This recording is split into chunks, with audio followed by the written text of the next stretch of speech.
sommes battus pendant 7 ans et demi contre l'impérialisme le plus obstiné qui ait jamais existé. Nous n'avons pas le droit de penser à mieux manger quand des gens tombent en Angola, en Mozambique, en Afrique du Sud. Mais il y a une rançon à payer pour faire en sorte que notre solidarité soit effective. Eh bien, acceptons tous de mourir un peu, ou tout à fait, pour que l'unité africaine ne soit pas un mot creux.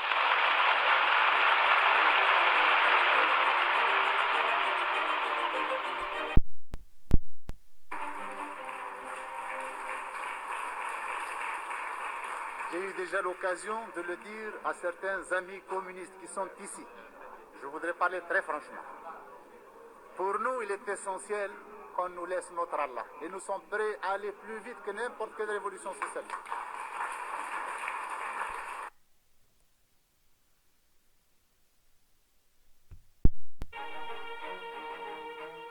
Le problème du colonialisme ou de l'impérialisme qui pèse sur un pays oblige à ce pays à prendre des mesures pour lutter pour sa liberté.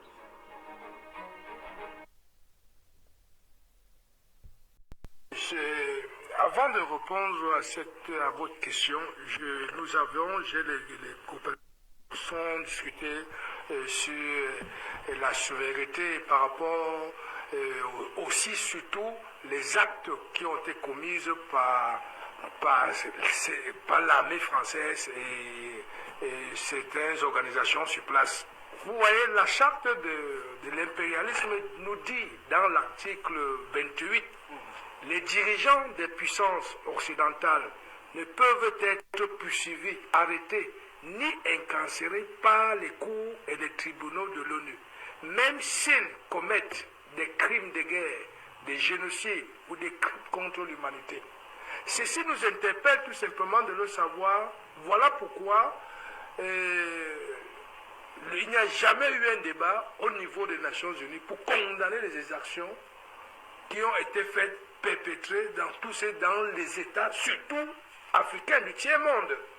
Donc aujourd'hui, que le Mali prenne cet affront, qui n'est pas un affront de persuasion, mais juste un sens de sa responsabilité souveraine de dire les actes qui ont été commis ici, connaissant déjà ce que la charte avait déjà précisé, ça veut dire nous n'allons plus tomber dans ce jeu que 60 ans plus tard, vous avez aliéné avec, et grâce à M. Poutine, qui a fait un éveil de conscience, qui a remis à tous les Africains cette dynamique de reconnaître ses propres Européens, Africains, de reconnaître que vous êtes des pays puissants et vous êtes des pays souverains. Nul ne doit vous influencer. Chose qu'auparavant, nous étions tellement aliénés et influençables, tout simplement parce qu'on ne prenait pas, on n'avait pas un grand frère potentiel. Vous savez, quand le petit frère soit effrayé, c'est parce qu'il n'a pas un grand frère. Mais quand il a un grand frère potentiel, même quand il marche au quartier, il est fort. Quand tu viens te dire que j'ai un grand frère, aujourd'hui, Poutine n'est pas venu jouer avec nous comme si c'était un grand frère, mais il est venu jouer avec l'Afrique aujourd'hui pour remettre le droit légitime à tous les États. Et cette souveraineté-là, aujourd'hui, c'est ce que le Mali est en train de défendre et de démontrer par là un exemple dans le grand continent africain que nous devions prendre notre légitimité. Ce n'est pas la Russie aujourd'hui. La Russie nous a peut-être éveillés et aujourd'hui, je l'applique. Il est inadmissible qu'on se retrouve au Mali et qu'il y ait des fausses communications, des informations fausses, et que c'est d'autres pays qui devront faire les enquêtes sur notre territoire. C'est pour nous ralentir, c'est pour chercher à ralentir le Mali, et quelque part, comme a dit le copanéliste Maître Momo aujourd'hui, si l'histoire de Mora avait marché, Aujourd'hui, c'est les Nations Unies qui devaient, les forces militaires là, qui devaient rester encore sur place. Et donc aujourd'hui, c'était pour allonger, parce que c'était à court, qui va finir.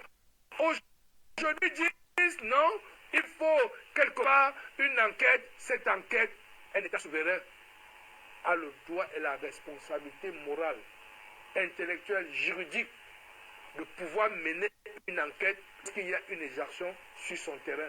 Si ils savaient qu'elle est vraie, elles vont punir les fautifs. S'ils savaient qu'elle est fausse, comme nous savons déjà qu'elle est fausse, parce que ces populations qui ont souffert depuis plus de 60 ans, qui ne voulaient que la paix, qui ne voulaient que vivre, on a vu comment ils ont été martyrisés, on a vu comment ils ont été traités, bombardés et chassés de leur territoire. Aujourd'hui qu'ils reviennent, ce n'est pas cette armée malienne qui va encore se permettre de faire des exactions. Donc ça veut dire le rapport que le procureur de Mopti a si bien dit, qui fait son rapport et que les autorités maliennes ont dit, nous allons à la fin des rapports faire, à la fin du rapport faire une conclusion. Et cette conclusion, nous savons que c'est une conclusion souveraine pour le bien-être des populations maliennes. Mais ce qui se cache aujourd'hui, que je profite encore de l'occasion sur le plateau Afrique Média pour interpeller la jeunesse africaine.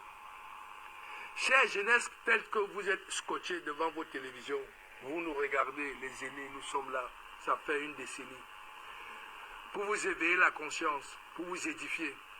Aujourd'hui, ce que nous sommes en train de vivre, c'est un triangle. Comment je peux mieux expliquer ça? Les Occidentaux sont en train de vouloir jouer un triangle et que si nous ne sommes pas vigilants, c'est nous nous allons nous accuser nous-mêmes encore. Que comment on a fait pour tomber encore dans ce même piège? Ce qui veut dire quoi?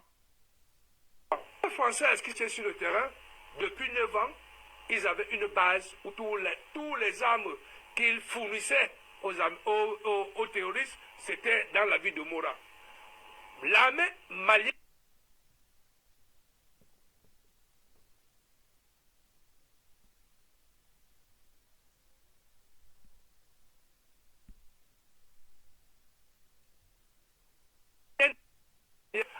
c'est un problème panafricain.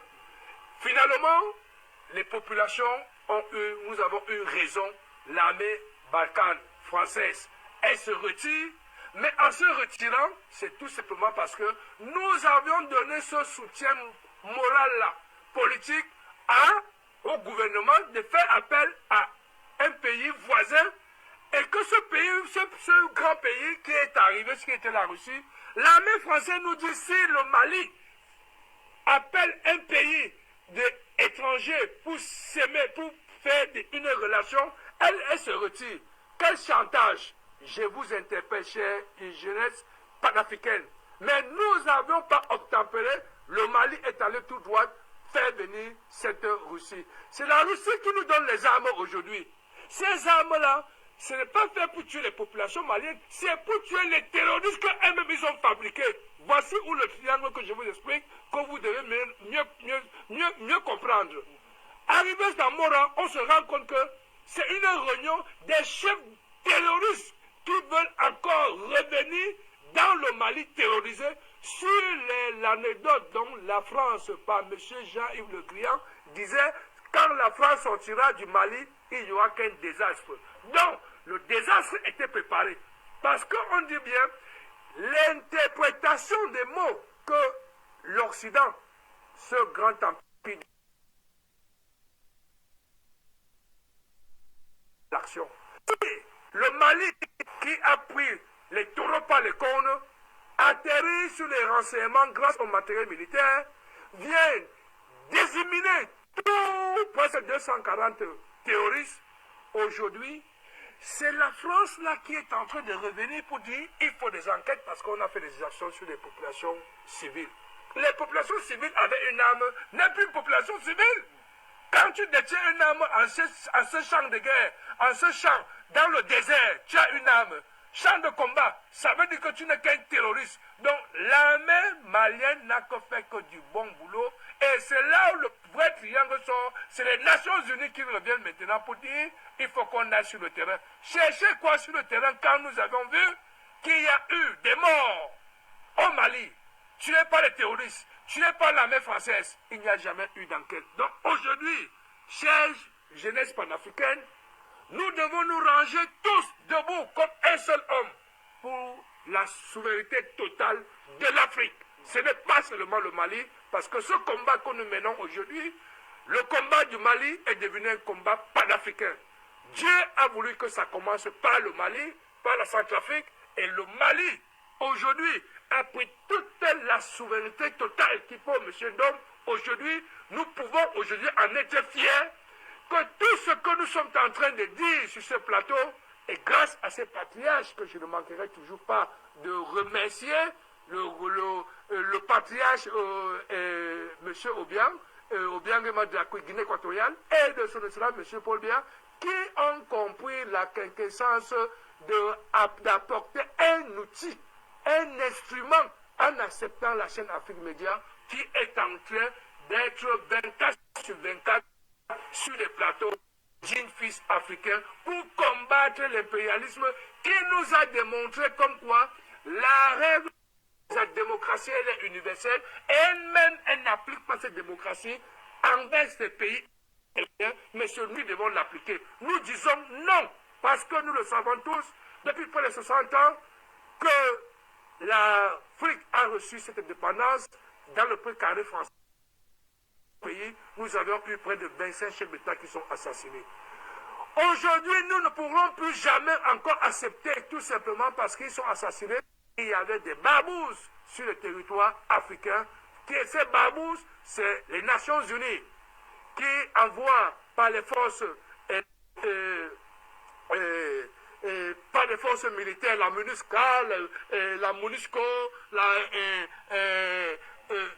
MUSMA, tout un tas de ces forces onusiennes sont le repli de ces terroristes parce que ce sont eux qui amènent les armes pour les fournir avec sur place les ONG qui sont là pour apporter le traitement pour pouvoir détruire certaines régions par des pandémies et pour pouvoir enfin piller nos richesses. Mais nous l'avons compris aujourd'hui grâce à la lutte qui se passe en Ukraine, grâce à M. Poutine qui nous a démontré que l'Europe, soi-disant pays civilisé, voici l'exemple que je vous donne.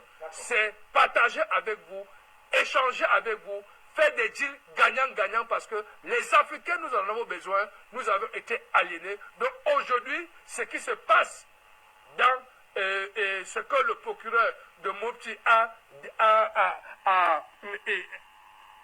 a pris comme responsabilité, c'est une responsabilité juridique dans le droit souverain du Mali.